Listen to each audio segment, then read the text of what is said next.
नहीं होती। अब आता है नागरा होल टाइगर रिजर्व, ये भी न्यूज़ में आया। ठीक है, तो ये रिजर्व है कहाँ, किस जगह पर बसा है, इसकी प्लेस क्या है, इसकी लोकेशन क्या है, ये आपसे एग्जाम में पूछी जाएगी। तो an elephant that was a part of historical Mysore Dussehra celebration died, है ना, in the electrocution of the Karnataka, है ना, नागरहोल टाइगर रिजर्व रिसेंटली। अब यहाँ पे सिचुएशन क्या है, ये district of Mysore and the Kodagu Karnataka में है। ये कवर करता है 847.981 square kilometre.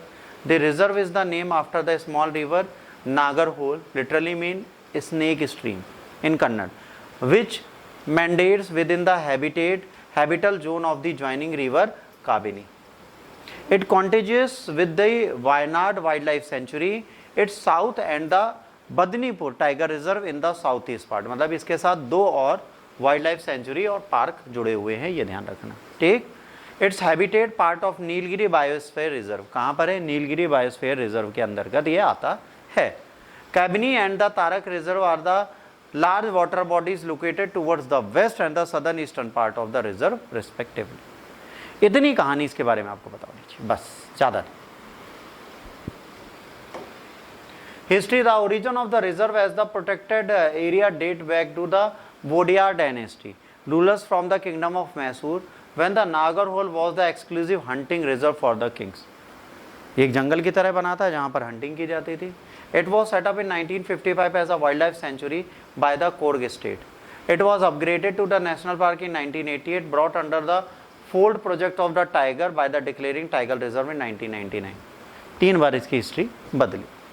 Vegetation: predominant vegetation of the southern tropical moist mixed deciduous type with substantial eastern portion integrating with the dry deciduous type forest. ठीक है, सेमीडेसियस, ड्राईडेसियस, ये सब जब टाइप ऑफ वेजिटेशंस पढ़ेंगे उस टाइम पे समझ में आ जाएगा। पड़पाती, अर्धपड़पाती, पूर्णपड़पाती, सदाबहार, हरित, नॉनदोरित, ये सारी कहानी बात।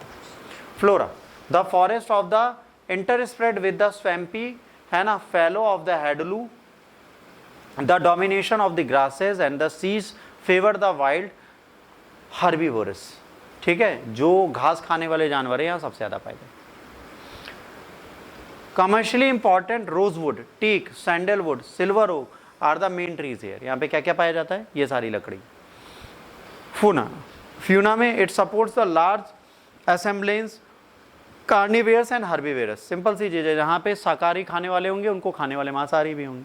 ठीक, तो यहाँ पर tiger, leopard, Asiatic wild dog and sloth beer पाया जाता है। एशियाटिक एलिफेंट, गौर, सांबर, चीतल, है ना, मुंजैटिक, ये सारे पाए जाते हैं। Antelope, wild pig, mouse deer, south western langur, ये सारे ऐसे हैबिटेशन के एनिमल्स हैं जो यहाँ पे हमेशा पाए जाते हैं।